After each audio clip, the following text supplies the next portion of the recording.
क्या आपने कभी सोचा है कि इंसान के जीवन का असली उद्देश्य क्या है? क्यों बार बार जन्म और मृत्यु का चक्र चलता रहता है? और आखिर आत्मा को मुक्ति कब मिलती है? पद्म पुराण का षष्ठ खंड, अध्यात्म खंड, इन प्रश्नों का रहस्य खोलता है। इसमें बताया गया है कि कैसे भक्ति, साधना, जप, तप और ध्यान के माध्यम से हम प्रभु के चरणों तक पहुंच सकते हैं। यहाँ भगवान विष्णु और भगवान राम की भक्ति का इतना गहन दर्शन मिलता है कि सुनने वाला भक्तिमय हो जाता है।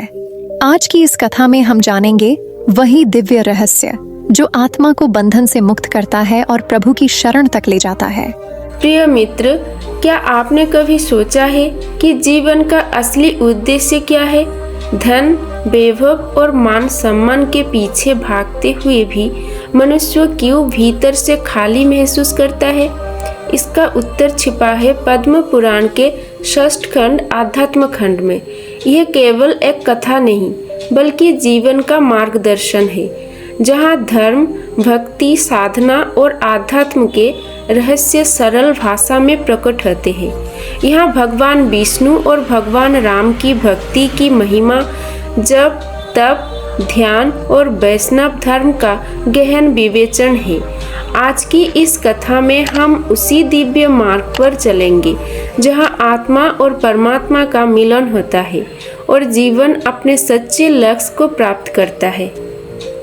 आज हम पद्म पुराण के षष्ठ खंड, अध्यात्म खंड की अमृतवाणी पर मनन करने के लिए एकत्रित हुए हैं।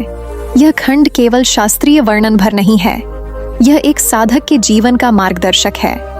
इसमें धर्म, भक्ति, साधना और अध्यात्म के गहन रहस्य इतने सुंदर ढंग से वर्णित हैं कि यदि कोई साधक मन से इन उपदेशों को आत्मसात कर ले तो उसका जीवन स्वयं में ही एक तपस्या और साधना बन जाए। अध्यात्म खंड का मूल स्वर ही है। जीवन का लक्ष्य ईश्वर प्राप्ति है और ईश्वर प्राप्ति का साधन है भक्ति। यहाँ पर भगवान विष्णु और भगवान राम की भक्ति की विशेष महिमा का वर्णन किया गया है।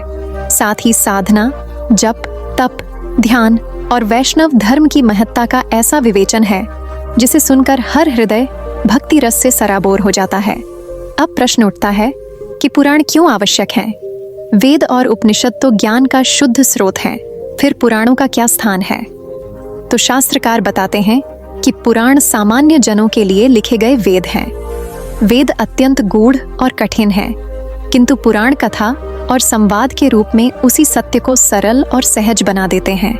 यही कारण है कि पद्म पुराण जैसे ग्रंथ साधारण जन से लेकर विद्वानों तक सभी के लिए उपयोगी हैं। अध्यात्म खंड की चर्चा शुरू करते समय हमें पहले यह समझना होगा कि अध्यात्म शब्द का अर्थ क्या है। अध्यात्म का तात्पर्य है आत्मा का अध्ययन, आत्मा का अनुभव और आत्मा को ईश्वर से जोड़ना। जब हम आत्मा और परमात्मा के संबंध को जान लेते हैं तभी हमारा जीवन अध्यात्ममय होता है। इस खंड में यह भी स्पष्ट किया गया है कि संसार का स्थायी आधार केवल धर्म और भक्ति है। भक्ति ही वह मार्ग है जो मनुष्य को पाप से मुक्त करती है, जन्म मरण के बंधन से छुड़ाती है और ईश्वर की अनंत शांति और आनंद की ओर ले जाती है। श्रोतागण, अध्यात्म खंड में एक सुंदर प्रसंग आता है जहाँ यह बताया गया है कि भगवान विष्णु का नाम ही साधना का सर्वोत्तम साधन है। जो साधक निरंतर नाम जप करता है उसके हृदय में सभी पाप और क्लेश झलकर भस्म हो जाते हैं। यहाँ नाम जप की महिमा का ऐसा विस्तार है कि सुनकर ही मन प्रफुल्लित हो उठता है। भक्ति का स्वरूप क्या है, यह भी इस खंड में बड़े सुंदर ढंग से बताया गया है। भक्ति केवल पूजा पाठ तक सीमित नहीं है। भक्ति का वास्तविक अर्थ है हृदय का पूर्ण समर्पण। जब साधक अपने मन, वचन और कर्म तीनों से भगवान को समर्पित कर देता है तभी उसकी साधना सफल होती है। यहाँ भगवान राम की भक्ति की विशेष महिमा वर्णित है। श्री राम केवल मर्यादा पुरुषोत्तम नहीं है, बल्कि वे धर्म और भक्ति के आदर्श भी हैं। जो भक्त राम नाम का जप करता है उसका जीवन स्वयं मर्यादा और धर्म से ओतप्रोत हो जाता है। पद्म पुराण में कहा गया है कि जो राम के नाम का स्मरण करता है वह सहज ही सभी साधनाओं का फल पा लेता है। अब साधना की चर्चा करें। साधना केवल एक प्रक्रिया नहीं, बल्कि जीवन की एक संपूर्ण यात्रा है। साधना के 4 मुख्य अंग बताए गए हैं: जप, तप, ध्यान और सेवा। जब से मन की चंचलता शांत होती है, तब से इंद्रियों पर नियंत्रण आता है। ध्यान से आत्मा परमात्मा में लीन होती है और सेवा से अहंकार गलता है। जब ये चारों साधन एक साथ साधक के जीवन में उतरते हैं तब अध्यात्म की पूर्णता होती है। अध्यात्म खंड में वैष्णव धर्म की महिमा भी बड़ी गहराई से बताई गई है। वैष्णव धर्म का मूल आधार है करुणा, अहिंसा और भगवान विष्णु के प्रति अटूट समर्पण। वैष्णव साधक केवल मंदिर में ही नहीं बल्कि अपने जीवन के हर कर्म में भगवान का दर्शन करता है। उसकी दृष्टि में सारा संसार नारायण का ही स्वरूप है। यही कारण है कि वह सभी प्राणियों के प्रति दया, प्रेम और करुणा रखता है। यहाँ एक बड़ा सुंदर संवाद भी आता है कि धर्म केवल बाह्य आचरण नहीं है, धर्म का वास्तविक स्वरूप है मन की पवित्रता और कर्म की निष्ठा। यदि कोई केवल दिखावे के लिए पूजा पाठ करता है किंतु हृदय में छल, कपट और अहंकार रखता है तो उसका धर्म अधूरा है। वास्तविक धर्म वह है जो मनुष्य को भीतर से निर्मल करे और उसे ईश्वर के समीप ले जाए। प्रिय श्रोतागण, अध्यात्म खंड के पहले भाग में हम यह समझते हैं कि मनुष्य जीवन का मूल उद्देश्य ईश्वर प्राप्ति है। ईश्वर प्राप्ति का सबसे सरल और सीधा मार्ग है भक्ति। भक्ति साधना से उत्पन्न होती है और साधना तब पूर्ण होती है जब साधक जप, तप, ध्यान और सेवा चारों का पालन करे। पद्म पुराण का यह खंड हमें यह भी सिखाता है कि वैष्णव धर्म का पालन केवल एक पंथ का अनुसरण नहीं है बल्कि यह पूरे जीवन की शैली है। जब हम हर श्वास में भगवान को याद करते हैं, हर कार्य को उनकी भेंट मानते हैं, तभी हमारा जीवन भक्ति रस से भर जाता है। जय श्री राधे कृष्ण। प्रिय मित्र, वीडियो को शुरू करने से पहले आइए प्रार्थना करें। हे कृष्ण, जो भी भक्त आज ये अमृत वाणी को सुन रहा है उनके जीवन में आपका कृपा सदा बनी रहे और उनके सभी कष्ट दूर हो। मित्र, ये अद्भुत वाणी को सुनने से पहले आपने विचार और भक्ति को व्यक्त करते हुए नीचे कमेंट में जय श्री राधे कृष्ण जरूर लिखें। आपकी ये भक्ति हमारी इस यात्रा को और भी पावन बनाएगी। यदि आप हमारी चैनल दिव्य शब्द पर नए हैं तो अभी सब्सक्राइब करें और घंटी के बटन को दबाएं ताकि आप हमारे हर नए भक्ति यात्रा का हिस्सा बन सके। तो चलिए बिना देरी किए ये दिव्य यात्रा की ओर बढ़ते हैं। तो मित्रों, भागवत और पुराणों का सार यही है कि मनुष्य जीवन केवल सांसारिक सुख सुविधाओं के लिए नहीं बल्कि ईश्वर को पाने के लिए मिला है। पद्म पुराण के आध्यात्म खंड में हमें यह शिक्षा मिलती है कि भक्ति ही वह पुल है जो आत्मा को परमात्मा तक पहुंचाती है। आज हम इसी भक्ति के स्वरूप, साधना की गहराई और धर्म की आत्मा को समझने का प्रयास करेंगे। कृपया मन को एकाग्र कर इस अमृतमय कथा का रस पान करें। जब हम अध्यात्म खंड की वाणी को सुनते हैं तो एक प्रश्न मन में उठता है कि भक्ति आखिर है क्या? क्या भक्ति केवल पूजा पाठ, आरती या मंदिर जाने का नाम है या भक्ति कुछ और है? पद्म पुराण के इस खंड में इसका उत्तर अत्यंत सुगम किंतु गहन शब्दों में दिया गया है। भक्ति का वास्तविक अर्थ है प्रेम और समर्पण। जब आत्मा पूर्ण समर्पण भाव से परमात्मा के चरणों में लीन हो जाती है, जब साधक के हृदय में केवल भगवान ही बस जाते हैं और संसार की मोह माया उसके लिए गौण हो जाती है, तभी उस अवस्था को भक्ति कहा जाता है। भक्ति का स्वरूप बहुआयामी है। यह कभी शिशु का अपनी माँ के प्रति विश्वास बन जाती है, कभी प्रेमिका का अपने प्रियतम के प्रति समर्पण बन जाती है, कभी भक्त का अपने आराध्य के प्रति निष्काम प्रेम बन जाती है। अध्यात्म खंड में यह भी कहा गया है कि भक्ति केवल मनुष्य के लिए ही नहीं अपितु देवता, आर्षि मुनि और यहाँ तक कि स्वयं भगवान भी भक्ति के बिना अधूरे हैं, क्योंकि भक्ति ही वह सूत्र है जो जीव और ईश्वर को जोड़ता है। राम भक्ति का वर्णन करते समय शास्त्र कहते हैं कि राम नाम ही ऐसा मंत्र है जो साधक को जन्म मरण के बंधन से छुड़ा देता है। तुलसीदास ने भी यही कहा, राम नाम से बढ़कर कोई साधन नहीं। पद्म पुराण इसी सत्य को और भी दृढ़ता से स्थापित करता है। यहाँ कहा गया है कि यदि कोई जीव निरंतर राम नाम का जप करता है तो उसके सारे पाप वैसे ही मिट जाते हैं जैसे सूर्योदय होते ही अंधकार लुप्त हो जाता है। अब प्रश्न उठता है कि साधक भक्ति के मार्ग पर कैसे आगे बढ़े। साधना का प्रथम सोपान है जप। जब साधक अपनी जिह्वा से ईश्वर के नाम का उच्चारण करता है तो वह नाम उसके हृदय में प्रवेश करता है और भीतर के अंधकार को दूर करता है। यही कारण है कि पुराणों में जप को सबसे सरल और प्रभावकारी साधना बताया गया है। दूसरा चरण है तप। तप का अर्थ केवल कठोर व्रत करना नहीं है, बल्कि अपनी इच्छाओं और इंद्रियों पर नियंत्रण रखना है। जब साधक अपनी वासनाओं पर विजय पा लेता है तब वह तपस्वी कहलाता है। तीसरा चरण है ध्यान। ध्यान वह अवस्था है जब मन स्थिर होकर केवल ईश्वर में लीन हो जाता है। ध्यान में साधक अपने भीतर ईश्वर का साक्षात्कार करता है। पद्म पुराण में कहा गया है कि ध्यान ही वह साधन है जो साधक को ईश्वर से एकाकार कर देता है। चौथा चरण है सेवा। सेवा का अर्थ है भगवान की भक्ति में लीन होकर प्राणियों की सेवा करना, क्योंकि सभी प्राणी उसी ईश्वर का अंश हैं। जब हम किसी भूखे को भोजन कराते हैं, किसी दुखी का दुख दूर करते हैं, तो वास्तव में हम भगवान की ही सेवा कर रहे होते हैं। पद्म पुराण का अध्यात्म खंड भक्ति को केवल एक साधना नहीं, बल्कि जीवन की पूर्णता बताता है। यहाँ कहा गया है कि भक्ति के बिना धर्म अधूरा है। यदि कोई मनुष्य तीर्थ यात्रा करता है, यज्ञ करता है, दान करता है, लेकिन भक्ति से रहित है, तो उसका सब कुछ व्यर्थ है। जैसे जल के बिना तालाब सूखा है, वैसे ही भक्ति के बिना धर्म बंजर है। इस खंड में एक बड़ा ही सुंदर प्रसंग आता है। एक समय नारद जी ने भगवान विष्णु से पूछा, प्रभु, इस संसार में सबसे श्रेष्ठ क्या है? वेदों का अध्ययन, तपस्या, यज्ञ या दान? तब भगवान विष्णु ने मुस्कुराकर कहा, नारद, इनमें से सब श्रेष्ठ हैं, परंतु सबसे श्रेष्ठ भक्ति है, क्योंकि बिना भक्ति के वेद केवल शब्द हैं, यज्ञ केवल अग्नि है, दान केवल अहंकार है। जब इनमें भक्ति का संचार हो जाता है तभी ये सार्थक होते हैं। श्रोतागण, अध्यात्म खंड में वैष्णव धर्म की महिमा भी वर्णित है। वैष्णव धर्म का सार यही है कि भक्त हर जीव में भगवान को देखे।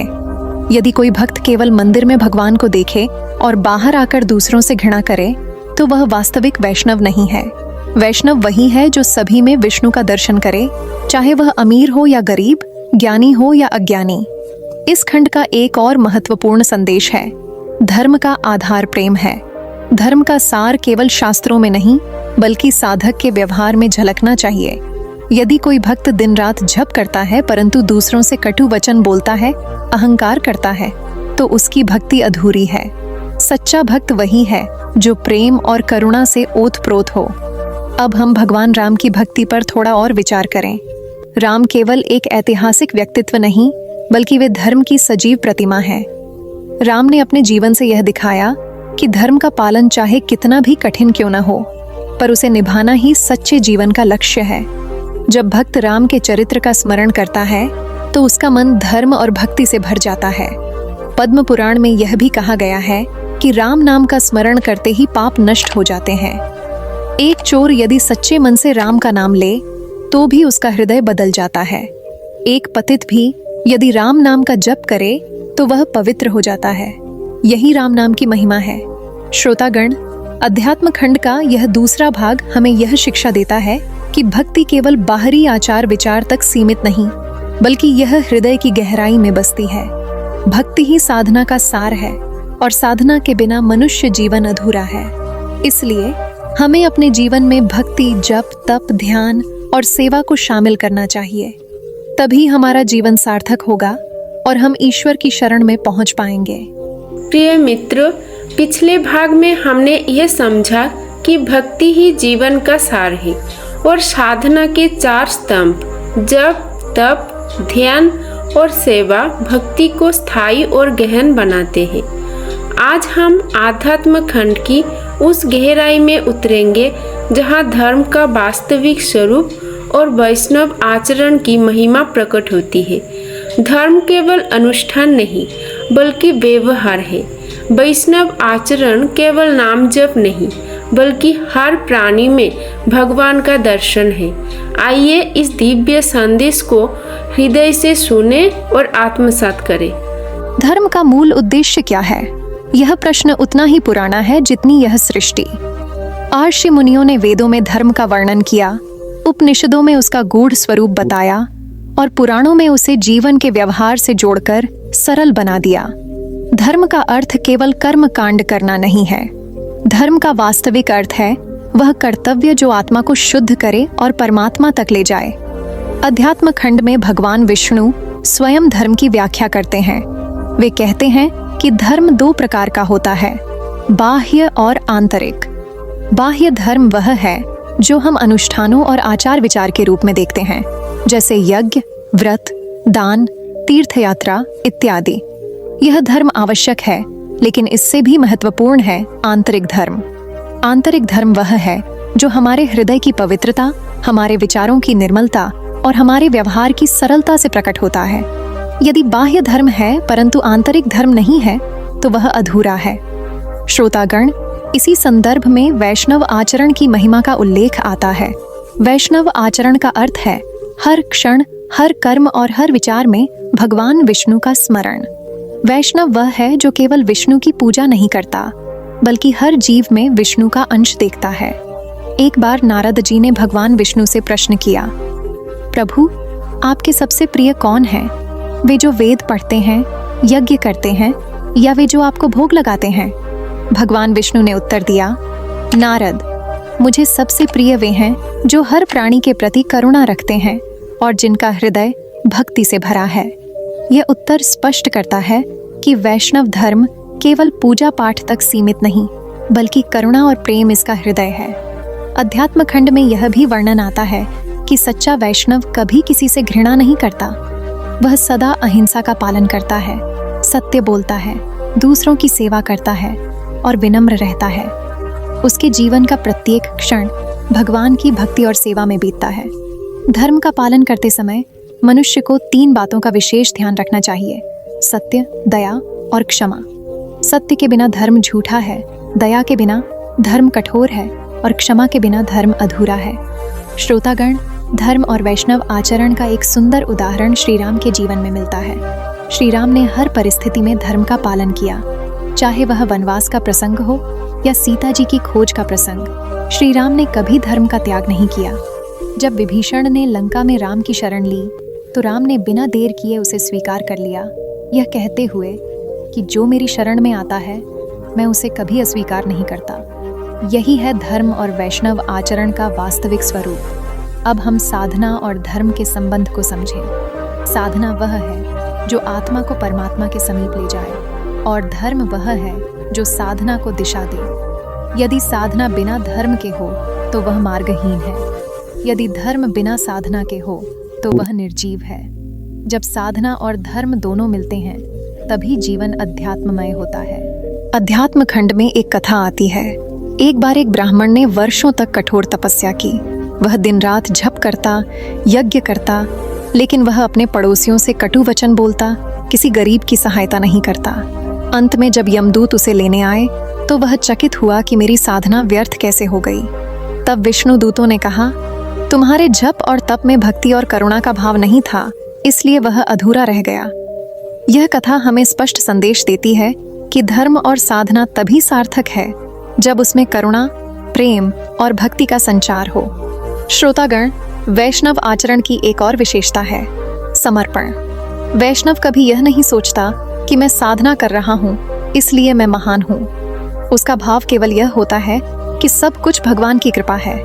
उसके हृदय में अहंकार का लेश भी नहीं रहता। अध्यात्म खंड हमें यह भी सिखाता है कि धर्म और वैष्णव आचरण का वास्तविक फल मोक्ष है। जब साधक भक्ति और धर्म का पालन करता है तो उसके सारे पाप नष्ट हो जाते हैं और वह जन्म मरण के बंधन से मुक्त होकर भगवान की शरण में पहुंच जाता है। धर्म केवल मनुष्य का कर्तव्य नहीं, बल्कि आत्मा की आवश्यकता है। जैसे शरीर के लिए भोजन आवश्यक है, वैसे ही आत्मा के लिए धर्म आवश्यक है। बिना धर्म के आत्मा भूखी रहती है।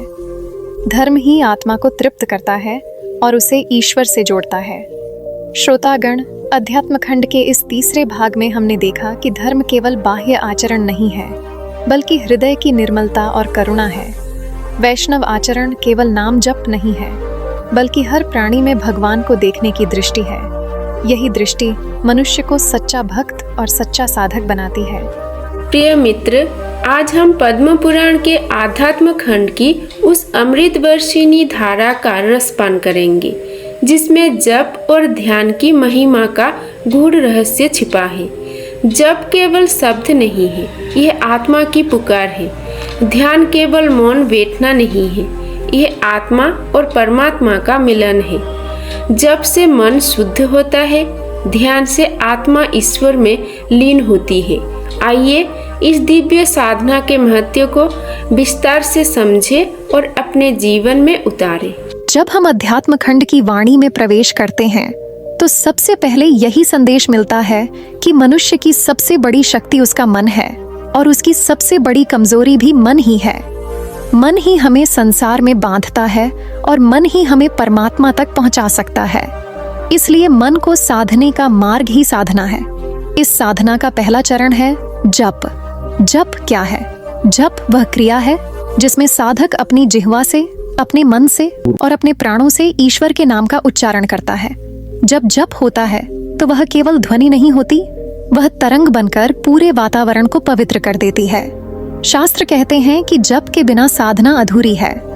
पद्म पुराण के अध्यात्म खंड में कहा गया है कि जप 3 प्रकार का होता है: वाचिक, उपांशु और मानसिक। वाचिक जप वह है जिसे हम स्वर से करते हैं। उपांशु जप वह है जिसमें केवल होंठ हिलते हैं और ध्वनि नहीं निकलती। और मानसिक जप वह है जिसमें नाम केवल मन में गूंजता है। इन तीनों में सबसे श्रेष्ठ मानसिक जप माना गया है, क्योंकि उसमें मन पूर्ण रूप से भगवान में लीन हो जाता है। राम नाम और विष्णु नाम का जप विशेष रूप से अध्यात्म खंड में महिमा मंडित किया गया है। कहा गया है कि एक बार यदि सच्चे मन से राम नाम बोला जाए तो वह कोटि यज्ञों के फल के बराबर होता है। विष्णु नाम का जप करने से साधक के जीवन के सभी पाप वैसे ही नष्ट हो जाते हैं जैसे अग्नि में लकड़ी जलकर राख हो जाती है। जप की महिमा का एक सुंदर प्रसंग भी इस खंड में आता है। एक बार एक चोर ने जीवन भर पाप किए, लेकिन मृत्यु के समय उसने भयवश राम शब्द का उच्चारण कर दिया। उसी क्षण उसके पाप नष्ट हो गए और विष्णुदूत उसे विष्णु लोक ले गए। यह कथा यह स्पष्ट करती है कि नाम जप का प्रभाव केवल सांसारिक कर्मों से कहीं अधिक शक्तिशाली है। श्रोतागण, जप का संबंध केवल शब्दों से नहीं है, उसका संबंध साधक के हृदय से है। यदि कोई केवल मुख से नाम ले रहा है और मन कहीं और है तो वह जप अधूरा है। जब तक मन, वचन और कर्म तीनों मिलकर नाम जप न करें तब तक उसकी पूर्णता नहीं होती।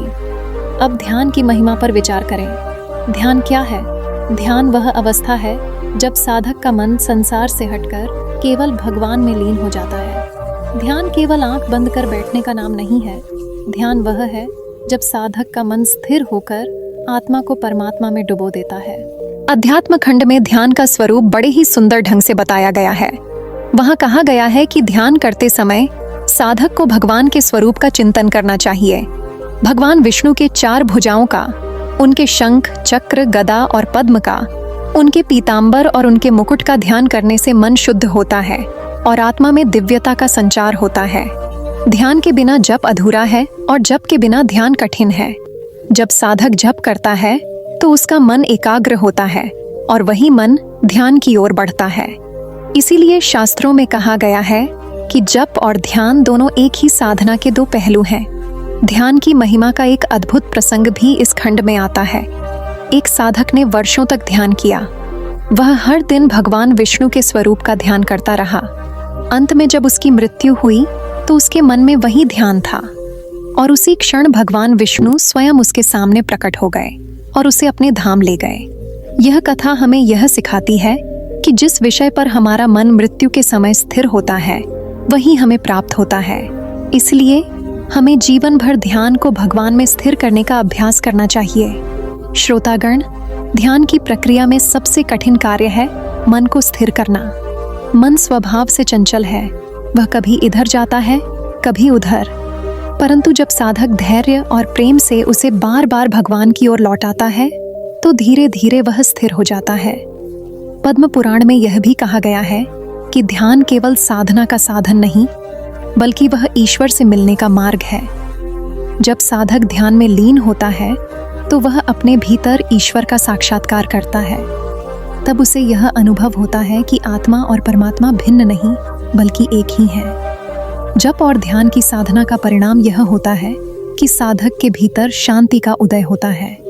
संसार के क्लेश, दुख और मोह उसके मन को विचलित नहीं कर पाते। वह हर परिस्थिति में संतुलित रहता है क्योंकि उसका मन ईश्वर में स्थिर है। श्रोतागण, अध्यात्म खंड के इस चौथे भाग का संदेश यही है कि जप और ध्यान साधना के प्राण हैं। इनके बिना साधना केवल बाहरी क्रिया है। जब साधक जप करता है तो उसका मन शुद्ध होता है और जब ध्यान करता है तो आत्मा ईश्वर में लीन होती है। यही साधना की पूर्णता है। इसलिए हमें अपने जीवन में प्रतिदिन जप और ध्यान का अभ्यास करना चाहिए। चाहे सुबह हो या शाम, चाहे मंदिर में हो या घर में, भगवान का नाम लेकर मन को शुद्ध करना चाहिए और ध्यान से आत्मा को परमात्मा से जोड़ना चाहिए। तभी हमारा जीवन सार्थक होगा और हम पद्म पुराण के संदेश को आत्मसात कर पाएंगे।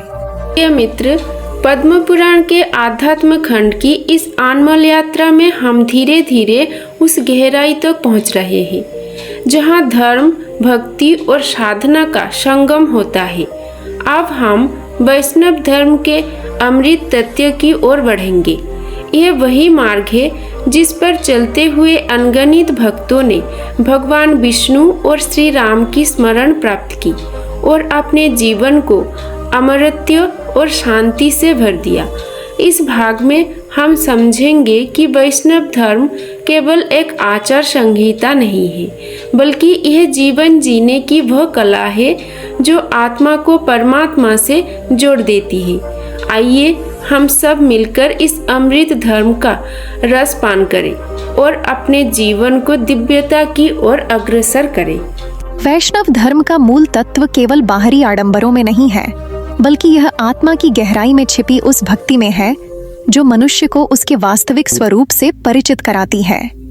पद्म पुराण के अध्यात्म खंड में जब जब वैष्णव धर्म का उल्लेख हुआ है, तब तब यह स्पष्ट किया गया है कि यह धर्म केवल किसी विशेष समुदाय या परंपरा तक सीमित नहीं है, बल्कि यह संपूर्ण मानवता के लिए वह मार्ग है जो सभी को मोक्ष की ओर ले जाता है।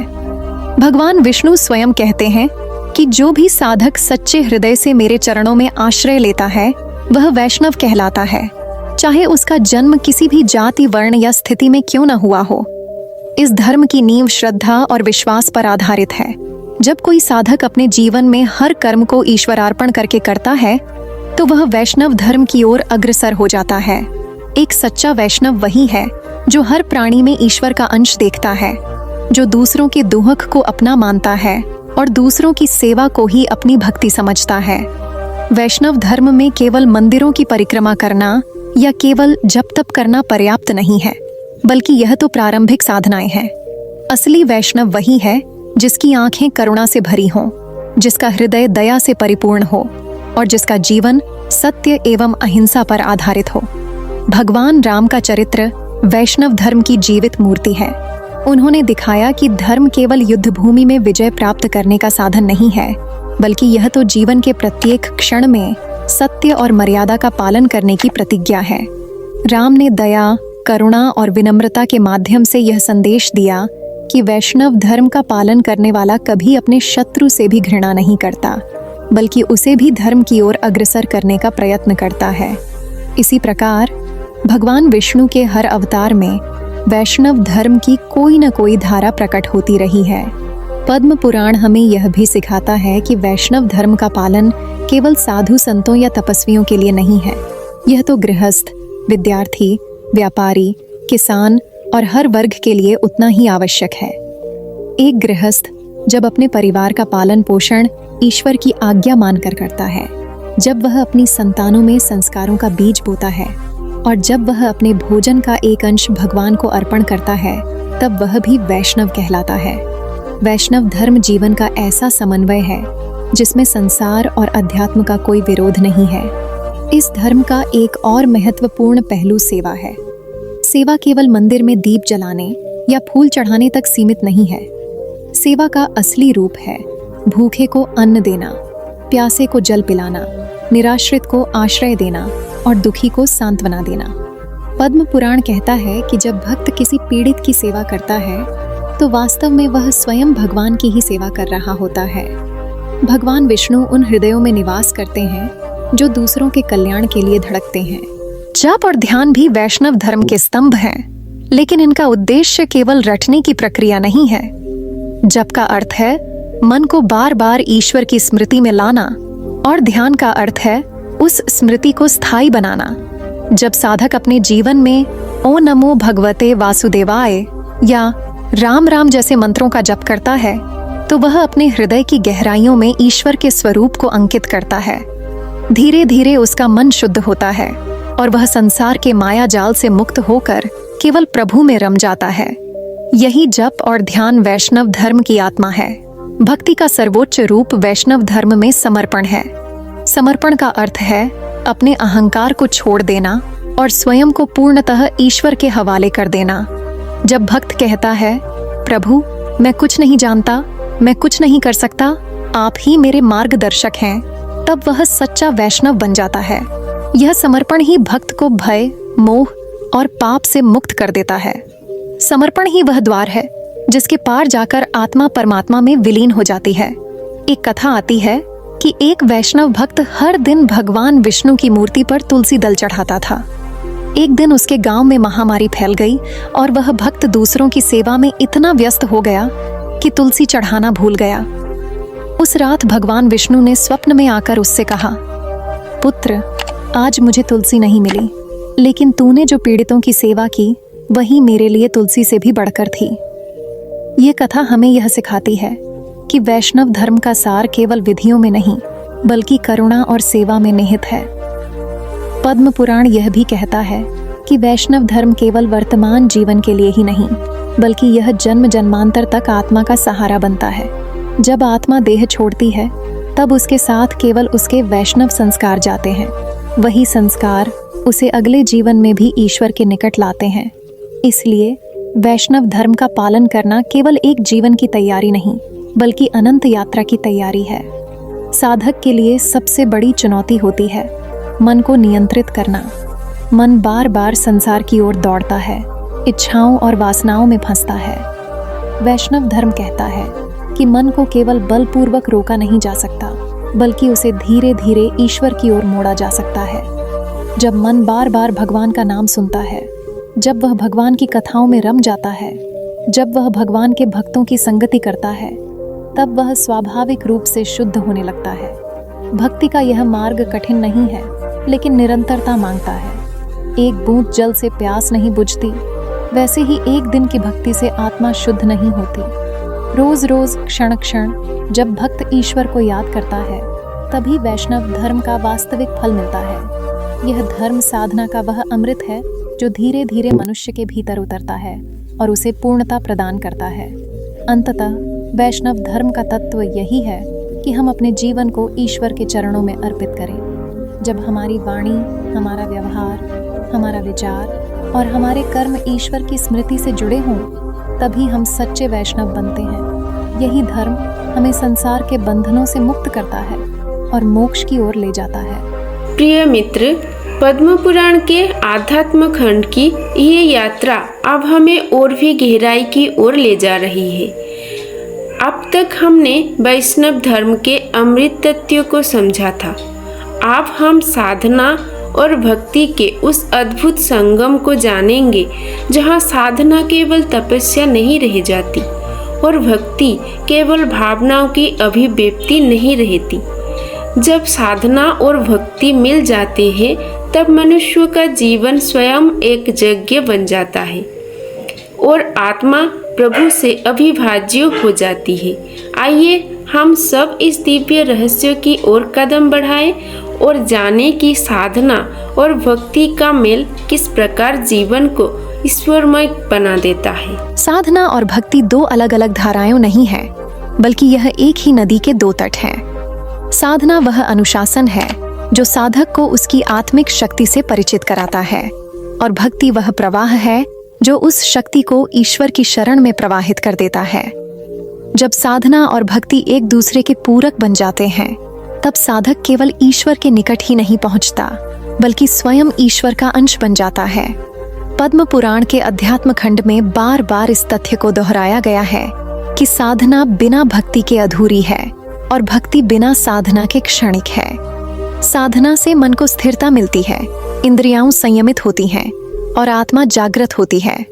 लेकिन यदि इस साधना का अंतिम लक्ष्य ईश्वर प्राप्ति न हो तो यह केवल आत्मशक्ति का अभ्यास रह जाती है। दूसरी ओर यदि भक्ति बिना साधना के की जाए तो वह केवल भावुकता बन जाती है, जिसमें गहराई और स्थायित्व का अभाव रहता है। साधना का पहला चरण है जप। जब साधक बार बार ईश्वर का नाम लेता है तो वह नाम धीरे धीरे उसके मन में अंकित हो जाता है। यह जप केवल वाणी का अभ्यास नहीं है, बल्कि यह मन और हृदय को एक दिशा में केंद्रित करने का साधन है। राम राम या हरे कृष्ण का जप करते करते मनुष्य अपने भीतर एक अद्भुत शांति का अनुभव करता है। यही शांति साधना की नींव है। इसके बाद आता है ध्यान। ध्यान का अर्थ केवल आंखें बंद करके बैठ जाना नहीं है, बल्कि इसका अर्थ है मन को पूरी तरह ईश्वर में स्थिर करना।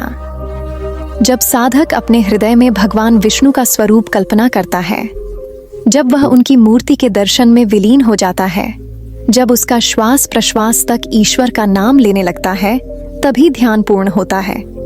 ध्यान से साधक को यह अनुभव होता है कि वह केवल देह नहीं है, बल्कि वह आत्मा है और वह आत्मा ईश्वर की ही ज्योति है। साधना का अगला रूप है तप। तप का अर्थ केवल शरीर को कष्ट देना नहीं है, बल्कि इसका वास्तविक अर्थ है अपने मन और इच्छाओं को नियंत्रित करना। जब साधक लोभ, मोह, क्रोध और अहंकार पर विजय पा लेता है, तब उसका तप सफल होता है। तप से साधक का अंतःकरण शुद्ध होता है और वही शुद्धता उसे भक्ति की ओर ले जाती है। अब यदि भक्ति की बात करें तो उसका स्वरूप साधना से भिन्न होते हुए भी उससे जुड़ा हुआ है। भक्ति का प्रारंभिक रूप है श्रवण। जब साधक भगवान की कथाएं सुनता है तो उसके भीतर ईश्वर के प्रति प्रेम जागृत होता है। फिर वह उस कथा को मन ही मन दोहराता है और उसका मन ईश्वर के नाम में रम जाता है। इसके बाद आता है कीर्तन, जहां भक्त मिलकर प्रभु के गुण गाते हैं। कीर्तन केवल संगीत का रूप नहीं है, बल्कि यह हृदय का विस्फोट है, जहां साधक अपने आनंद और प्रेम को सुर और लय के माध्यम से ईश्वर को अर्पित करता है। भक्ति का सर्वोच्च रूप है प्रेम। जब भक्त प्रभु को केवल आराध्य नहीं, बल्कि अपना सबसे निकट संबंधी मानता है, तब वह प्रेममयी भक्ति की ओर बढ़ता है। यही वह अवस्था है जहां भक्त और भगवान के बीच कोई दूरी नहीं रहती। भक्त चाहे अन्न खाए, चाहे जल पिए, चाहे सोए, चाहे जागे, उसके हर क्षण में भगवान शामिल हो जाते हैं। यही प्रेममयी भक्ति है। साधना और भक्ति के संगम का वास्तविक स्वरूप भगवान राम और उनके भक्त हनुमान के संबंध में दिखाई देता है। हनुमान जी ने कठोर साधना से अपनी शक्ति अर्जित की, लेकिन उन्होंने उस शक्ति को कभी अपने लिए प्रयोग नहीं किया। उन्होंने उसे केवल भगवान राम की सेवा में समर्पित कर दिया।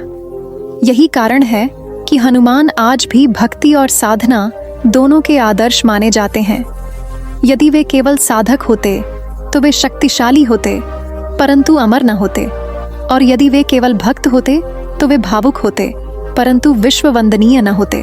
उनका वैभव इसलिए है क्योंकि उन्होंने साधना और भक्ति का संगम किया।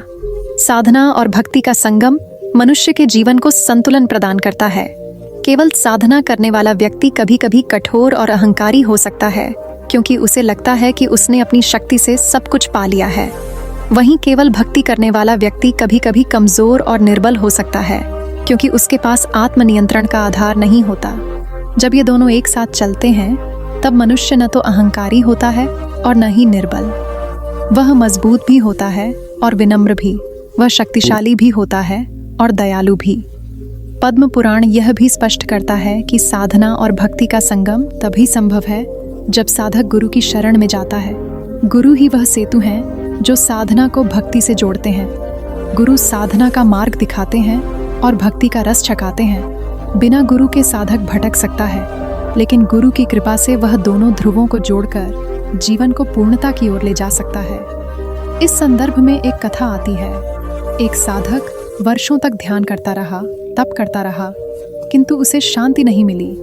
एक दिन वह एक संत के पास पहुंचा और अपनी समस्या बताई। संत ने मुस्कुराकर कहा, तुम्हारी साधना अद्भुत है, लेकिन तुमने उसे भक्ति से नहीं जोड़ा। तुम ईश्वर को पाने का प्रयत्न कर रहे हो, लेकिन क्या तुमने कभी उन्हें अपना मित्र मानकर पुकारा? क्या तुमने कभी उन्हें अपना प्रिय समझकर उनसे बातें की? यह सुनकर साधक ने पहली बार भक्ति का मार्ग अपनाया। उसने जप किया, लेकिन प्रेम से, ध्यान किया, लेकिन भाव से, और कुछ ही दिनों में उसे वह शांति मिल गई जिसकी खोज में वह वर्षों तक भटक रहा था। साधना और भक्ति का संगम केवल व्यक्तिगत मुक्ति का साधन नहीं है, बल्कि यह समाज के कल्याण का मार्ग भी है। जब साधक साधना से शुद्ध होता है और भक्ति से करुणामयी बनता है, तब उसका हर कर्म समाज के लिए वरदान बन जाता है। ऐसा साधक केवल अपने उद्धार के लिए नहीं जीता, बल्कि वह दूसरों के उद्धार का साधन भी बन जाता है। यही कारण है कि पद्म पुराण बार बार इस संगम की महिमा गाता है। अंततः साधना और भक्ति का संगम वह पूर्णता है जिसकी ओर हर साधक और हर भक्त को बढ़ना चाहिए। यह संगम ही वह अमृत है जो आत्मा को मुक्त करता है और उसे ईश्वर की अनंत ज्योति में विलीन कर देता है। जब साधना और भक्ति मिल जाते हैं, तब जीवन स्वयं एक दिव्य गान बन जाता है, जहाँ हर शब्द जप है, हर श्वास ध्यान है, हर कर्म सेवा है और हर भावना भक्ति है। यही अध्यात्म खंड का अमृत संदेश है। विष्णु भक्ति का रहस्य कोई बाहरी अनुष्ठान नहीं है, बल्कि यह आत्मा की भीतरी पुकार है। जब आत्मा अपने वास्तविक स्वरूप को पहचान लेती है और यह समझ जाती है कि उसका मूल स्रोत स्वयं भगवान विष्णु है, तब भक्ति का द्वार खुलता है। यह रहस्य इतना सरल है कि बालक भी समझ सकता है और इतना गूढ़ है कि महान मुनि भी जीवन भर उसका गान करते रहते हैं। पद्म पुराण बार बार यह स्पष्ट करता है कि विष्णु भक्ति का मूलाधार समर्पण है। समर्पण का अर्थ है स्वयं को पूरी तरह ईश्वर को सौंप देना। जैसे गंगा नदी अपने जल को बिना किसी हिचक के समुद्र को अर्पित कर देती है, वैसे ही भक्त अपना जीवन, अपना कर्म और अपने विचार प्रभु को अर्पित कर देता है। यही समर्पण भक्ति का प्रथम रहस्य है। भक्ति का दूसरा रहस्य है प्रेम। प्रेम का अर्थ यहाँ सांसारिक आकर्षण नहीं है, बल्कि वह निस्वार्थ भाव है जिसमें भक्त प्रभु से कुछ मांगता नहीं, केवल देता है। वह अपनी आंखों से आंसू देता है, अपने हृदय से प्रेम देता है, अपनी वाणी से नाम स्मरण देता है। जब यह प्रेम शुद्ध और अखंड होता है, तभी विष्णु भक्ति की सच्ची अनुभूति होती है। विष्णु भक्ति का तीसरा रहस्य है नित्य स्मरण। भक्त अपने जीवन के प्रत्येक क्षण में भगवान विष्णु का स्मरण करता है, चाहे वह अन्न खा रहा हो या जल पी रहा हो, चाहे वह काम कर रहा हो या विश्राम कर रहा हो। हर क्षण उसका मन विष्णु में ही रमा रहता है। यही स्मरण धीरे धीरे उसे संसार के बंधनों से मुक्त कर देता है। पद्म पुराण में एक प्रसंग आता है। एक साधारण गृहस्थ हर दिन अपने भोजन का एक अंश भगवान विष्णु के नाम से अलग रखता था। वह उसे मंदिर में जाकर अर्पित करता और फिर ही भोजन करता। एक दिन उसकी असमर्थता के कारण वह मंदिर न जा सका, लेकिन उसने वही अन्न हृदय से ईश्वर को अर्पित कर लिया और फिर खा लिया।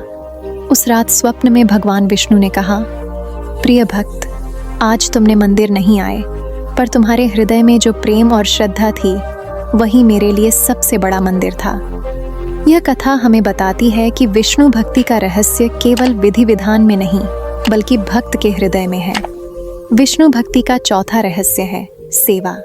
भगवान विष्णु स्वयं कहते हैं कि जो पीड़ित की सेवा करता है, वही मेरी सेवा करता है। जब कोई भक्त भूखे को अन्न खिलाता है, तो वह वास्तव में विष्णु को अर्पित करता है। जब वह किसी रोगी की देखभाल करता है, तो वह विष्णु की पूजा करता है। यही कारण है कि संतों ने कहा, नर सेवा ही नारायण सेवा है। विष्णु भक्ति का पांचवां रहस्य है संत संगति। जब साधक भक्तों की संगति करता है, तो उसका मन स्वतः शुद्ध हो जाता है। संतों की वाणी में विष्णु का अमृत होता है, उनकी दृष्टि में विष्णु की करुणा होती है और उनके जीवन में विष्णु का दर्शन होता है। जो भक्त संतों की संगति करता है, वह शीघ्र ही विष्णु भक्ति के गूढ़ रहस्य को समझ लेता है। विष्णु भक्ति का छठा रहस्य है धैर्य। कभी कभी भक्त को लगता है कि उसकी प्रार्थना का उत्तर नहीं मिल रहा है, उसके जीवन में दुख समाप्त नहीं हो रहे हैं, परंतु पद्म पुराण कहता है कि ईश्वर की कृपा कभी व्यर्थ नहीं जाती। भगवान विष्णु भक्त की हर पुकार सुनते हैं, लेकिन उनका उत्तर समयानुसार आता है। जो भक्त धैर्य और विश्वास बनाए रखता है, वही अंततः ईश्वर की पूर्ण कृपा का अधिकारी बनता है। राम भक्ति विष्णु भक्ति का ही विस्तार है। भगवान राम ने अपने जीवन से यह सिखाया कि भक्ति केवल मंदिरों तक सीमित नहीं है। भक्ति का वास्तविक स्वरूप है अपने कर्तव्य का पालन करना, अपने वचनों को निभाना और दूसरों के दुहक को दूर करना। राम का जीवन हमें यह दिखाता है कि भक्ति केवल भाव नहीं बल्कि आचरण भी है। यही कारण है कि तुलसीदास ने कहा, राम भक्ति बिना सुख नहीं होए। विष्णु भक्ति के रहस्य को समझने के लिए एक और कथा आती है। एक ग्वालिन रोज गोकुल में अपने दूध का अर्पण करती थी। वह कहती, हे नारायण, यह दूध आपके चरणों के लिए है। एक दिन उसकी गरीबी के कारण वह दूध अर्पित नहीं कर सकी। उस रात स्वप्न में भगवान विष्णु ने उससे कहा, पुत्री, आज मुझे दूध नहीं मिला, परंतु तुम्हारा दूहक देखकर जो आंसू निकले वही मेरे लिए अमृत से भी बढ़कर थे। यह कथा दिखाती है कि भक्ति का रहस्य वस्तु में नहीं, भाव में है। विष्णु भक्ति साधना और भक्ति का संतुलन है। इसमें साधना से अनुशासन आता है और भक्ति से प्रेम। जब ये दोनों मिलते हैं तभी विष्णु भक्ति का गूढ़ रहस्य प्रकट होता है। यही कारण है कि पद्म पुराण इसे सर्वोच्च मार्ग मानता है। विष्णु भक्ति का रहस्य यही है कि भक्त अपने जीवन को ईश्वर का अर्पण बना दे। जब उसका प्रत्येक श्वास वासुदेवाय नमः बन जाता है, जब उसका प्रत्येक कर्म सेवा बन जाता है, जब उसका प्रत्येक भाव प्रेम बन जाता है, तब वह विष्णु भक्ति की गहराई को पा लेता है। यही वह अवस्था है जहां आत्मा परमात्मा में विलीन हो जाती है और यही पद्म पुराण का परम संदेश है। हिरण्यकश्यप की क्रूरता दिन प्रतिदिन बढ़ती ही जा रही थी। उसके महल में भय का वातावरण छाया रहता था। कोई सेवक, कोई सेनापति, यहाँ तक कि मंत्री भी उसके सामने सत्य बोलने का साहस नहीं करते थे। जो भी उसका विरोध करता वह प्राणों से हाथ धो बैठता। परंतु उसके अपने पुत्र प्रहलाद ने बचपन से ही इस भय को स्वीकारने से इनकार कर दिया। प्रहलाद का हृदय तो बस भगवान विष्णु के नाम का जप करता था। जैसे ही उसकी मां ने गर्भ में रहते समय नारद मुनि से भागवत भक्ति का उपदेश सुना, उसी क्षण से प्रहलाद के प्राण भगवान में रमे रहे। बचपन में जब प्रहलाद को दैत्य गुरु शुकाचार्य के पुत्र शिक्षण देने लगे तो उन्होंने उसे युद्ध कला, राजनीति और राज्य संचालन की शिक्षा दी। परंतु प्रहलाद अपने गुरुकुल से लौटकर अपने मित्रों को केवल एक ही शिक्षा देता, नरतनु दुर्लभ है, इसीलिए भगवान की भक्ति करो। उसके मित्र जब खेलना चाहते तो प्रहलाद उन्हें समझाता, मित्रों, खेलकूद का समय बहुत शीघ्र बीत जाता है, लेकिन यह जीवन अनमोल है, इसे व्यर्थ मत गंवाओ। राम नाम जपो, विष्णु की भक्ति करो। जब यह समाचार हिरण्यकश्यप तक पहुंचा तो उसका क्रोध आसमान छू गया। उसने प्रहलाद को अपने दरबार में बुलवाया। सिंहासन पर बैठा हुआ वह गरज कर बोला, प्रहलाद, मैंने तुझे कितनी बार कहा है कि मेरे अतिरिक्त किसी की पूजा मत कर। मैं इस संसार का स्वामी हूँ, सभी देवता मेरे भय से कांपते हैं, मैं ही परमेश्वर हूँ, फिर तू बार बार उस विष्णु का नाम क्यों लेता है? प्रहलाद शांत स्वर में बोला, पिताश्री, आप कितने ही शक्तिशाली क्यों ना हो, लेकिन आप परमेश्वर नहीं हैं। परमेश्वर तो केवल भगवान विष्णु हैं, वही हमारे रक्षक हैं, वही संहारक हैं। आप चाहें तो मुझे कितनी भी यातनाएं दीजिए, परंतु मैं विष्णु का नाम लेना नहीं छोड़ सकता। यह सुनते ही हिरण्यकश्यप का अहंकार और भड़क उठा। उसने सैनिकों को आदेश दिया कि प्रहलाद को विष पिला दिया जाए। विष प्रहलाद को दिया गया, परंतु जैसे ही उसने भगवान का नाम लिया वह अमृत में परिवर्तित हो गया। सैनिकों ने प्रहलाद को हाथियों के पैरों तले डाल दिया, परंतु हाथियों ने उसे कुचलने से इनकार कर दिया। अग्नि में बिठाया गया, परंतु प्रहलाद जलने के बजाय और अधिक तेजस्वी हो गया। हिरण्यकश्यप ने अपनी बहन होलिका को बुलाया, जिसे अग्नि से न जलने का वरदान प्राप्त था। उसने प्रहलाद को गोद में लेकर अग्नि में प्रवेश किया, किंतु वरदान उल्टा हो गया। होलिका अग्नि में जलकर भस्म हो गई और प्रहलाद सुरक्षित बाहर आ गया। पूरा नगर यह देखकर विस्मित रह गया। जब हर उपाय असफल हो गया तो हिरण्यकश्यप ने प्रहलाद से पूछा, अगर तेरा विष्णु सर्वत्र है तो क्या वह इस खंभे में भी है? प्रहलाद ने दृढ़ता से उत्तर दिया, हाँ पिताश्री, भगवान सर्वत्र हैं, इस खंभे में भी। यह सुनते ही हिरण्यकश्यप क्रोध से कांप उठा और अपनी गदा उठाकर खंभे पर प्रहार किया। खंभा फट गया और उससे एक अद्भुत स्वरूप प्रकट हुआ। न सिंह न मनुष्य, बल्कि दोनों का संगम, भगवान नरसिंह। उनकी गर्जना से धरती कांप उठी, आकाश में बिजली कड़कने लगी, समुद्रों की लहरें उफान मारने लगीं। समस्त असुर सेना भय से भाग खड़ी हुई। भगवान नरसिंह ने हिरण्यकश्यप को पकड़ लिया। संध्या का समय था, न दिन न रात। वे महल की दहलीज पर ले आए, न घर के भीतर न बाहर। अपने नखों से उन्होंने हिरण्यकश्यप का उदर फाड़ डाला। इस प्रकार ब्रह्मा का वरदान भी व्यर्थ हुआ और हिरण्यकश्यप का अंत हुआ। प्रहलाद भगवान के चरणों में झुक गया। नरसिंह भगवान अभी भी उग्र थे, उनका क्रोध शांत नहीं हो रहा था। तभी प्रहलाद ने अपने छोटे हाथ जोड़कर प्रार्थना की, प्रभु कृपा करिए, मेरे पिता के अपराधों को क्षमा कर दीजिए। उन्होंने अज्ञानवश आपको शत्रु समझा। यह सुनकर नरसिंह भगवान का हृदय पिघल गया।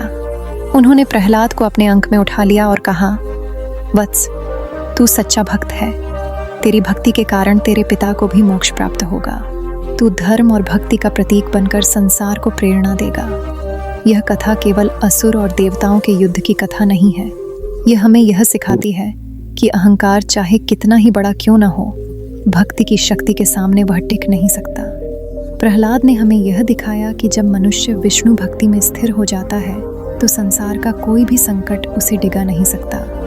नरसिंह भगवान का यह प्राकट्य संसार को यह संदेश देने के लिए था कि भगवान अपने भक्त की रक्षा के लिए किसी भी रूप में, किसी भी समय, किसी भी स्थान पर प्रकट हो सकते हैं। यही कारण है कि प्रहलाद की कथा आज भी हमें अडिग आस्था और साहस का पाठ पढ़ाती है।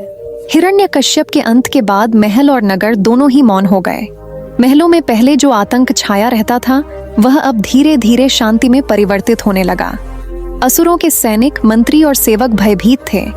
वे समझ नहीं पा रहे थे कि अब उनके भविष्य का क्या होगा। परंतु जब उन्होंने देखा कि नरसिंह भगवान ने प्रहलाद को गोद में उठा लिया है और उसे अपना प्रिय भक्त घोषित किया है, तो सबका संदेह दूर हो गया। भगवान ने देवताओं को आदेश दिया कि अब प्रहलाद को इस राज्य का उत्तराधिकारी बनाया जाए। ब्रह्मा, शिव और इंद्र आदि देवता प्रकट हुए और उन्होंने प्रहलाद का राज्याभिषेक किया। आकाश से पुष्पों की वर्षा होने लगी। चारों दिशाओं में मंगल ध्वनि गूंज उठी। असुर समाज, जो अब तक अत्याचार से पीड़ित था, उसे पहली बार यह अनुभव हुआ कि उनके बीच धर्म का युग आरंभ हो रहा है। प्रहलाद सिंहासन पर बैठे तो उनकी आंखों में अहंकार का कोई भाव नहीं था। वे जानते थे कि यह राज्य उनके लिए केवल प्रभु की कृपा का प्रतीक है। उन्होंने पहले दिन ही सभा को संबोधित करते हुए कहा, मित्रों और प्रजाजन, मैं आज यह प्रतिज्ञा करता हूँ कि यह राज्य मेरा नहीं है। यह राज्य भगवान विष्णु का है। मैं केवल उनका सेवक हूँ। मैं जो भी करूँगा वह प्रभु के आदेश से करूँगा। यहाँ अब धर्म और भक्ति का शासन होगा। यह घोषणा सुनकर लोगों के हृदय में गहरी श्रद्धा उत्पन्न हुई। असुर समाज, जो अब तक युद्ध और हिंसा का पर्याय बन चुका था, अब धीरे धीरे परिवर्तन की ओर अग्रसर होने लगा। प्रहलाद ने दया, करुणा और सेवा का मार्ग अपनाया। उन्होंने अपने शत्रुओं तक को क्षमा कर दिया। यहाँ तक कि अपने पिता के अनुयायियों को भी उन्होंने सम्मानपूर्वक स्थान दिया। राज्याभिषेक के कुछ ही दिनों बाद प्रहलाद ने अपने गुरुकुल के बाल मित्रों को बुलाया। वे सब जो कभी उनके उपदेश सुनकर प्रभावित हुए थे, आज गर्व से उनके सामने खड़े थे। प्रहलाद ने कहा, मित्रों, जब हम छोटे थे तब मैंने तुमसे कहा था कि जीवन केवल खेलकूद के लिए नहीं है। अब आज देखो, प्रभु ने हमें यह अवसर दिया है कि हम अपने राज्य को भक्ति का केंद्र बनाएं। आओ हम सब मिलकर विष्णु भक्ति का दीप पूरे विश्व में फैलाएं। देवताओं ने भी प्रहलाद की प्रशंसा की। इंद्र ने कहा, वत्स प्रहलाद, तू केवल असुरों का राजा नहीं है, तू इस युग का धर्मराज है। तेरा शासन केवल असुरों तक सीमित नहीं रहेगा, यह समस्त ब्रह्मांड में आदर्श बनेगा। प्रहलाद ने राज्य में कई परिवर्तन किए। उन्होंने करुणा पर आधारित कानून बनाए। दंड और कठोरता का स्थान भक्ति और सेवा ने ले लिया। पहले जहां राज्य में रक्तपात और युद्ध की तैयारी होती थी, अब वहां यज्ञ और भजन गूंजने लगे। नगर के कोने कोने में मंदिर बनने लगे। बच्चे खेलते हुए नारायण नारायण जपने लगे। महिलाएं गृहस्थ जीवन को धर्म के मार्ग से जोड़ने लगीं। राजा प्रहलाद ने यह भी सुनिश्चित किया कि प्रजा को कभी भूखा न रहना पड़े। उन्होंने अन्नदान को सबसे बड़ा धर्म घोषित किया। जब भी कहीं अकाल या संकट आता तो स्वयं महल से निकलकर जनता की सेवा करते। उनका हृदय इतना कोमल था कि जब कोई पशु भी पीड़ा में होता तो वे उसके आंसू पोंछने पहुंच जाते। लेकिन शासन करना केवल दया से ही संभव नहीं था। प्रहलाद को कई चुनौतियों का सामना करना पड़ा। असुरों के बीच कुछ ऐसे भी थे जिन्हें यह परिवर्तन स्वीकार नहीं था। वे चाहते थे कि राज्य पुनः हिंसा और युद्ध के मार्ग पर लौटे। उन्होंने कई बार षड्यंत्र रचे, किंतु हर बार प्रहलाद की भक्ति और विष्णु की कृपा ने उन्हें विफल कर दिया। एक बार कुछ असुर मंत्रियों ने सोचा कि प्रहलाद को हटाकर वे पुनः सत्ता प्राप्त कर लेंगे। उन्होंने गुप्त रूप से सेना में विद्रोह की योजना बनाई, परंतु जब सैनिकों को यह बताया गया कि उन्हें भगवान विष्णु की भक्ति के विरोध में खड़ा होना है, तो सेना स्वयं विद्रोहियों का साथ छोड़कर प्रहलाद के चरणों में आ गई। सैनिकों ने कहा, राजन, हम अब आपके लिए प्राण देने को तैयार हैं। आप तो हमारे लिए विष्णु का स्वरूप हैं। प्रहलाद का शासन केवल भक्ति तक सीमित नहीं रहा। उन्होंने ज्ञान और शिक्षा पर भी विशेष ध्यान दिया। उन्होंने विद्यालयों में केवल युद्ध कला नहीं, बल्कि धर्मशास्त्र, वेद और पुराण पढ़ाए जाने का आदेश दिया। बच्चे अब केवल हथियार चलाना नहीं, बल्कि वेद मंत्रों का उच्चारण करना भी सीखने लगे। प्रहलाद ने अपने जीवन से यह सिद्ध कर दिया कि सच्चा राजा वही है जो अपने प्रजा को केवल भौतिक सुख न दे, बल्कि आध्यात्मिक मार्ग पर भी चलाए। उन्होंने कभी युद्ध की पहल नहीं की, परंतु जब राज्य की रक्षा करनी होती तो वे निर्भीक होकर सामने खड़े हो जाते। उनके शत्रु भी उनके साहस और धर्म से प्रभावित होकर मित्र बन जाते। समय बीतता गया। प्रहलाद का नाम चारों दिशाओं में गूंजने लगा। आर्षि मुनि, देवता और यहाँ तक कि असुरों के शत्रु भी उन्हें प्रणाम करने लगे। लोग कहते, जैसे श्री राम धर्मराज थे, वैसे ही प्रहलाद भक्तराज हैं। एक बार नारद मुनि प्रहलाद से मिलने आए। उन्होंने कहा, वत्स, तूने संसार को यह सिखाया है कि भक्ति से बढ़कर कोई शक्ति नहीं। तेरा नाम युगों युगों तक याद किया जाएगा। लोग तुझसे यह सीखेंगे कि भक्त चाहे किसी भी कुल में जन्म ले, परंतु उसकी भक्ति उसे देवताओं से भी महान बना देती है। प्रहलाद ने नम्रता से उत्तर दिया, गुरुदेव, यह सब प्रभु की कृपा है। मैं कुछ नहीं हूँ। यदि मैं कुछ हूँ तो केवल विष्णु का दास हूँ। धीरे धीरे प्रहलाद का जीवन एक आदर्श बन गया। उनके राज्य में हर प्राणी सुखी था, न कोई भूखा, न कोई शोषित, न कोई पराधीन। यहाँ तक कि जंगलों में हिंसक पशु भी आपस में प्रेम से रहने लगे। यही कारण है कि जब प्रहलाद की कथा सुनाई जाती है तो यह केवल नरसिंह अवतार तक सीमित नहीं रहती। यह कथा हमें यह भी दिखाती है कि भक्त जब सत्ता में आता है तो वह भक्ति को ही शासन का आधार बनाता है। प्रहलाद का राज्य इस बात का प्रतीक था कि धर्म और भक्ति से संसार को स्वर्ग बनाया जा सकता है। और इस प्रकार हिरण्यकश्यप के अंत के बाद केवल एक दैत्य का पतन नहीं हुआ, बल्कि भक्ति का युग आरंभ हुआ। एक ऐसा युग जहां सिंहासन पर बैठा राजा भी स्वयं को केवल भगवान का सेवक मानता था। प्रहलाद का शासन धर्म और भक्ति का आधार था। वर्षों तक उन्होंने न्याय और करुणा से राज्य चलाया। उनके राज्य में प्रजा सुखी, संतुष्ट और भयमुक्त थी। आर्षि मुनि राज्य में स्वतंत्र रूप से विचरण करते। देवताओं और असुरों के बीच वैर भाव घटने लगा और संपूर्ण वातावरण में भक्ति की सुगंध फैलने लगी। लेकिन समय के साथ प्रहलाद के जीवन का दूसरा चरण आरंभ हुआ। उन्होंने सोचा कि अब राज्य में स्थिरता आ चुकी है, प्रजा धर्ममय हो चुकी है और अब उन्हें अपनी शेष आयु प्रभु की आराधना और तपस्या में लगानी चाहिए। यह विचार आते ही उन्होंने अपने मंत्रियों और प्रजा को सभा में बुलाया। सभा में खड़े होकर प्रहलाद ने कहा, मित्रों, यह राज्य मैंने प्रभु की कृपा से पाया और उनकी भक्ति से चलाया। अब मैं अपने जीवन का शेष भाग भगवान विष्णु के ध्यान और साधना में लगाना चाहता हूँ। इसलिए मैं आज यह घोषणा करता हूँ कि सिंहासन मेरे पुत्र विरोचन को सौंपा जाएगा। आप सब उसका अनुसरण करेंगे, क्योंकि वह भी इस वंश की परंपरा और धर्म का पालन करेगा। सभा मौन हो गई। लोगों की आंखों में आंसू थे।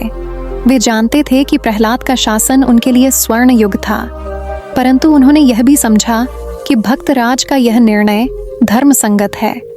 विरोचन को राजगद्दी दी गई और प्रहलाद वन की ओर चले गए। वन में प्रहलाद ने अपनी तपस्या प्रारंभ की। वे घंटों ध्यान में बैठते, केवल विष्णु का स्मरण करते। उनकी सांसें भी मंत्र बन गई थीं।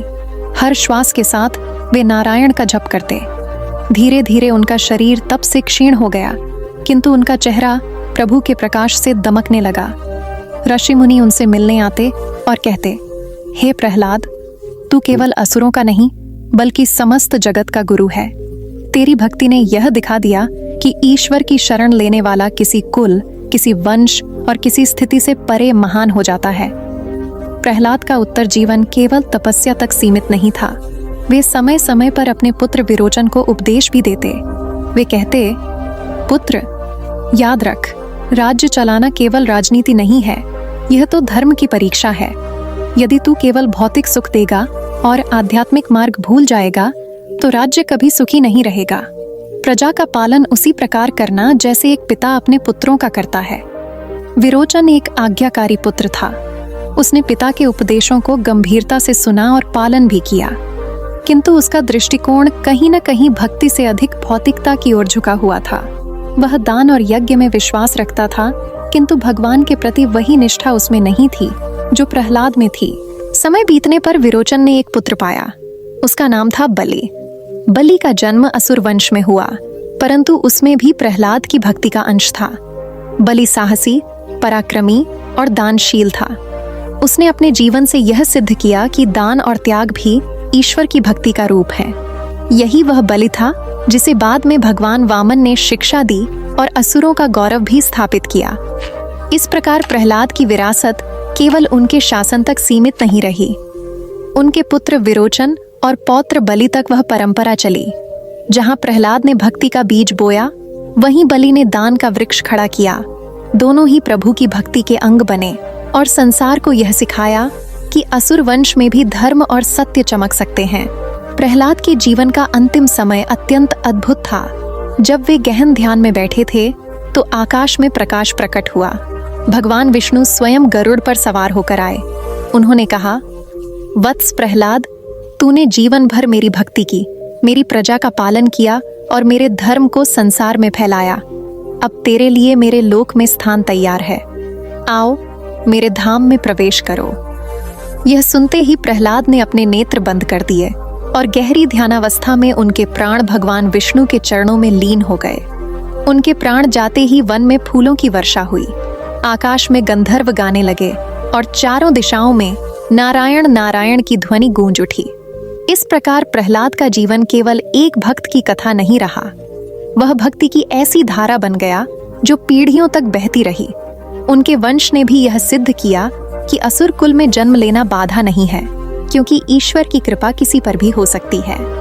प्रहलाद का उत्तर जीवन हमें यह सिखाता है कि जीवन के अंतिम चरण में भी तपस्या और भक्ति ही सर्वोच्च है।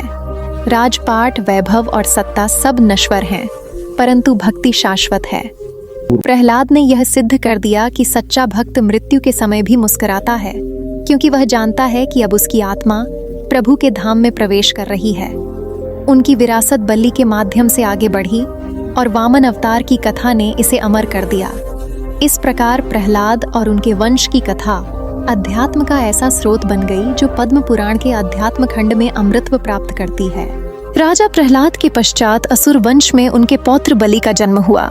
बलि का हृदय करुणा और दानशीलता से परिपूर्ण था।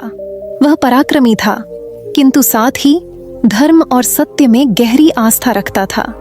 उसने अपने जीवन में यह प्रण लिया कि कोई भी याचक उसके द्वार से खाली हाथ न लौटे। यही कारण था कि उसका नाम युगों युगों तक महादानी राजा बलि के रूप में स्मरण किया जाता है। बलि ने युवावस्था से ही धर्म की सेवा प्रारंभ कर दी थी।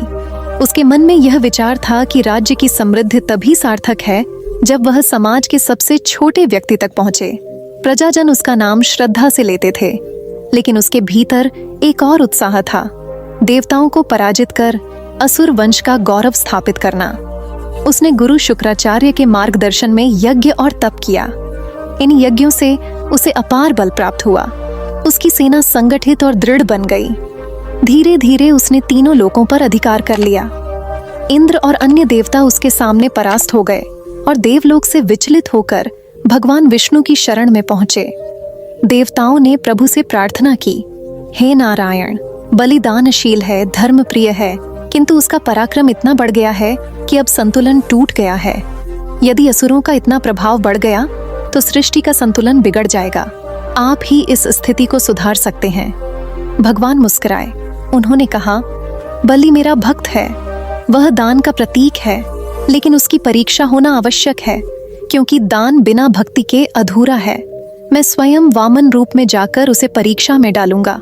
इस प्रकार भगवान विष्णु ने 5वां अवतार धारण किया, वामन अवतार। वे छोटे ब्राह्मण बालक के रूप में प्रकट हुए। उनका शरीर दिव्य प्रकाश से युक्त था, किंतु वे विनम्र और शांत दिखाई देते थे।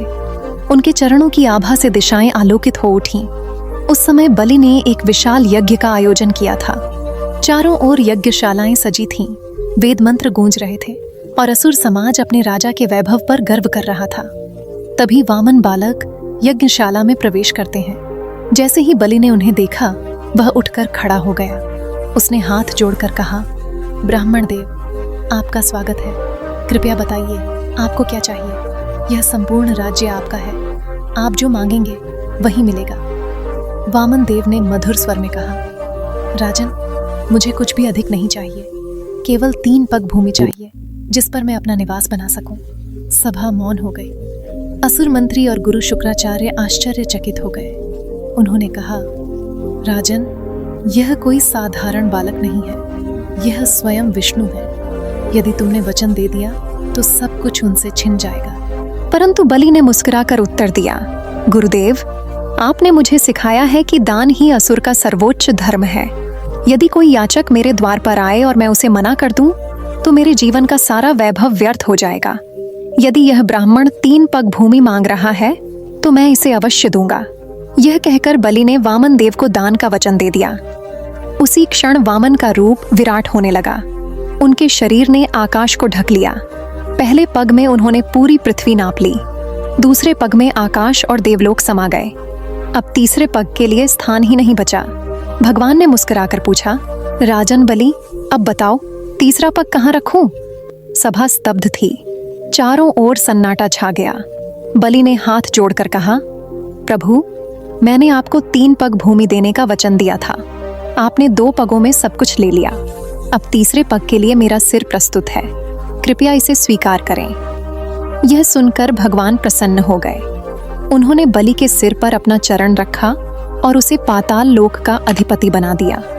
साथ ही उन्होंने वचन दिया कि हे बलि, तेरी दानशीलता और सत्य के कारण मैं सदा तेरे द्वार पर पहरा दूंगा। तू युगों युगों तक महादानी के रूप में पूज्य रहेगा।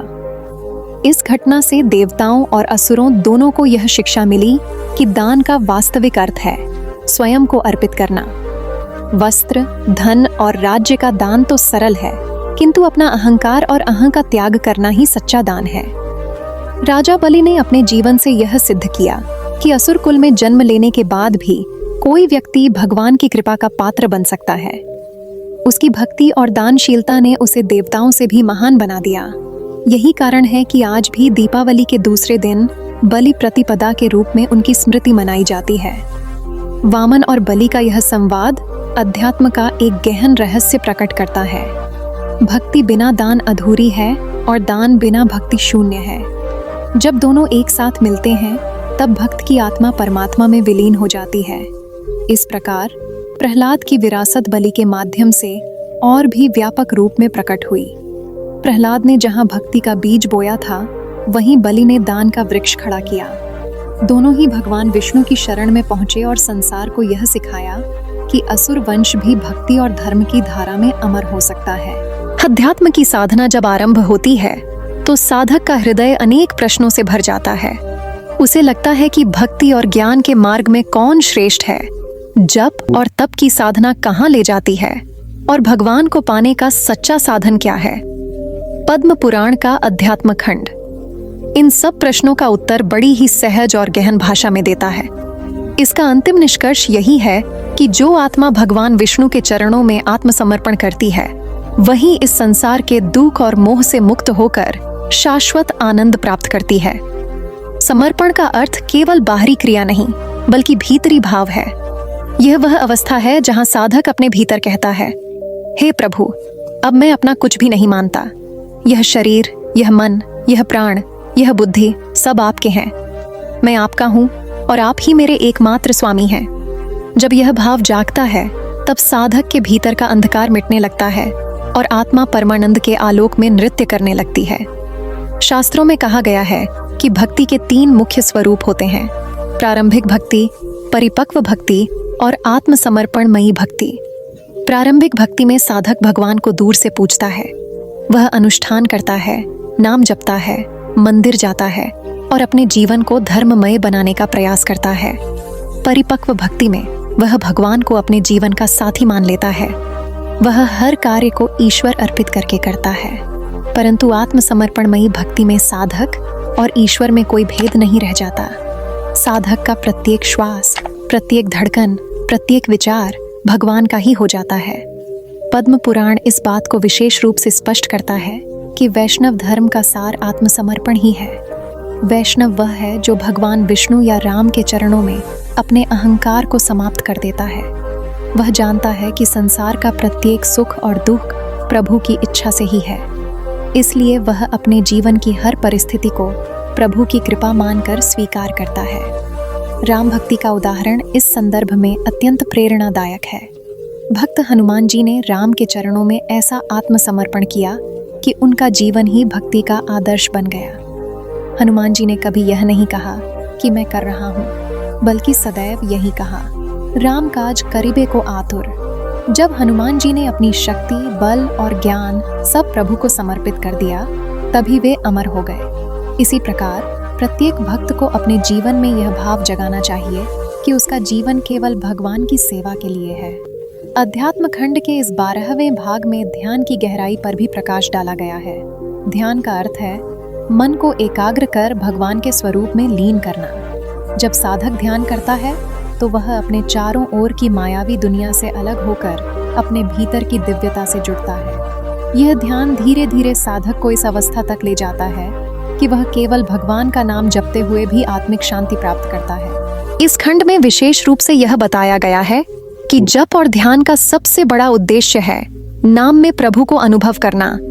जब हम राम या हरि का नाम लेते हैं तो केवल उच्चारण नहीं करना चाहिए, बल्कि यह अनुभव करना चाहिए कि स्वयं भगवान हमारे भीतर प्रकट हो रहे हैं। यह अनुभव ही भक्ति का वास्तविक रूप है। तप का महत्व भी यहाँ समझाया गया है। तप केवल शरीर को कष्ट देने का नाम नहीं, बल्कि मन और इंद्रियों पर विजय पाने का साधन है। जब साधक तप करता है तो वह अपनी इच्छाओं को नियंत्रित करता है और उन्हें भगवान की ओर मोड़ता है। इस प्रकार तप भक्ति को स्थिर और गहन बनाने में सहायक होता है। समर्पण की चरम अवस्था में साधक का जीवन पूर्णतः ईश्वरमय हो जाता है। वह जो कुछ भी खाता है, जो कुछ भी बोलता है, जो कुछ भी सोचता है, सब प्रभु को अर्पित करता है।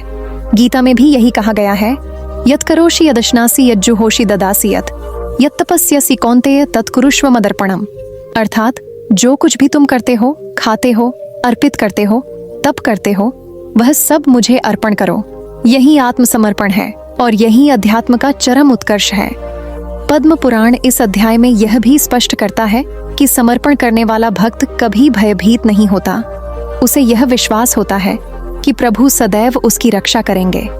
जैसे एक शिशु अपनी माँ की गोद में निश्चिंत रहता है, वैसे ही भक्त प्रभु के चरणों में निश्चिंत रहता है।